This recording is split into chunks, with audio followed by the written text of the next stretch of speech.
Hello everyone, నేను మీ SS Krishna KVB creations నుంచి. ఈరోజు మీ ముంగట నేను విష్ణుదేవుడి అవతారాల గురించి చెప్పబోతున్నాను. విష్ణుదేవుని అవతారాలు మొత్తం 10 కాదు 24. అవేంటి అంటే, ఆదిపురుష్ విష్ణుదేవుని మొదటి అవతారం. బ్రహ్మదేవుడు సృష్టించిన 4 మానసపుత్రులు: శనక, సనత్కుమార, సనానందన ఇంకా సనాతన. నారదుడు బ్రహ్మదేవుడి పుత్రుడు ఇంకా విష్ణుదేవుడి భక్తుడు. నరనారాయణులు 2 కవల పిల్లలు. కపిలుడు ధర్మం అంటే ఏంటిదో ఇతనే నేర్పించాడు. దత్తాత్రేయ బ్రహ్మ విష్ణు మహేశ్వరుల కలిసిన రూపం. యజ్ఞేశ్వర అతను ఒక ఇంద్ర. మనం పూజలో యజ్ఞం చేస్తాము కదా, ఆ యజ్ఞంకే దేవుడు ఈ యజ్ఞేశ్వర. రిషభ ఇతనే జైన మతాన్ని కనిపెట్టాడు. రితు మొదటి మంచి రాజు. ఈ భూమి మొత్తం పచ్చదనంతో ఉన్నది అంటే ఇతని వల్లే. ధనవంతరి ఆయుర్వేదానికి దేవుడు. సముద్ర మదనం సమయంలో ఒక కుండలో అమృతాన్ని తీసుకొని వచ్చాడు. మోహిని అవతారం విష్ణుదేవుడి ఆడవతారం. సముద్ర మదనం సమయంలో దేవుళ్ళకి అమృతాన్ని పంచింది. హయగ్రీవ స్వామి ఈ అవతారంలో హయగ్రీవుడు అనే రాక్షసుణ్ణి చంపడానికి హయగ్రీవ స్వామి అవతరించాడు. వేదవ్యాస ఇతను మహాభారతాన్ని రచించాడు. ఇతను అమరుడు. మత్స్యావతారం ఈ అవతారం ఒక చిన్న చేప రూపంలో సత్యవ్రతుడికి దొరికింది. సత్యవ్రతుడితోని కలిసి మత్స్య అవతారం వేదాలని దొంగలించిన ఒక రాక్షసుని చంపాడు. కూర్మ అవతారం ఈ అవతారం సముద్ర మదనం సమయంలో మంద్రాచల పర్వతం కింద సపోర్ట్ గా ఉన్నది ఈ అవతారమే.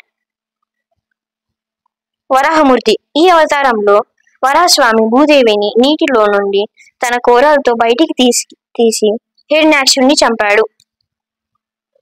నరసింహ అవతారం ఈ అవతారంలో విష్ణుదేవుడు ప్రహ్లాదుణ్ణి కాపాడి తన తండ్రి అయిన దుష్ట హిరణ్యకశపుణ్ణి చంపాడు. వామన అవతారం ఈ అవతారంలో విష్ణుదేవుడు బ్రాహ్మణ బాలుల్లా జన్మించి బలి చక్రవర్తిని పాతాళానికి రాజు చేశాడు. ఇప్పటికీ బలి చక్రవర్తి పాతాళానికి రాజులా అమరుడై ఉన్నాడు.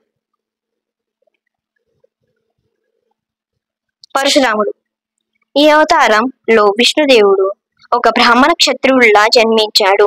ఈ అవతారంలో విష్ణుదేవుడు తన తండ్రి పగ తీర్చుకోవడానికి కార్తవీర్యార్జునుడిని చంపి దుష్ట క్షత్రువులని చంపాడు. రామ ఈ అవతారం విష్ణుదేవుని అత్యంత ముఖ్యమైన అవతారం. ఈ అవతారంలోనే రావణాసురుడిని చంపి సీతని మళ్ళీ అయోధ్యకి తీసుకొచ్చాడు. సింపుల్ గా రాముడి గురించి చెప్పాలంటే, ఒకే బాణం, ఒకే మాట, ఒకే భార్య. కృష్ణ ఈ అవతారం కూడా విష్ణుదేవుడి అత్యంత ముఖ్యమైన అవతారం.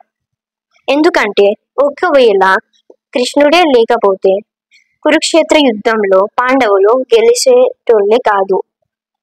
శ్రీకృష్ణుడు వాళ్ళ సొంత మామయ్య తనని చంపాలని ఎందరో రాక్షసుల్ని పంపించాడు. కానీ శ్రీకృష్ణుడు వాళ్ళందరినీ చంపాడు. ఆఖరికి కంసుడిని కూడా చంపాడు.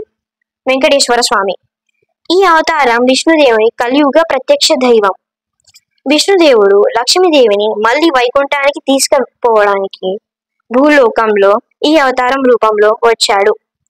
బుద్ధ ఈ అవతారంలో విష్ణుదేవుడు అందరికీ తపస్సు చేస్తే ధ్యానంలో లీనం అయితే తన ఆత్మకి విముక్తి దొరుకుతుంది అని తను చెప్పాడు.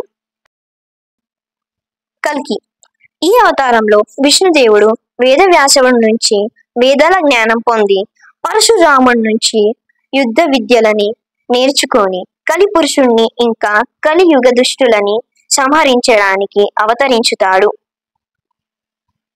గైస్, ఈ వీడియో గనక మీకు నచ్చినట్టు అయితే లైక్ చేసి, కామెంట్ చేసి, షేర్ చేసి, సబ్స్క్రైబ్ చేసుకోండి. బెల్ బటన్ ని కొట్టడం మాత్రం మర్చిపోకండి. అంటిల్ దెన్, నేను మీ ఎస్ఎస్ కృష్ణ, సైనింగ్ ఆఫ్.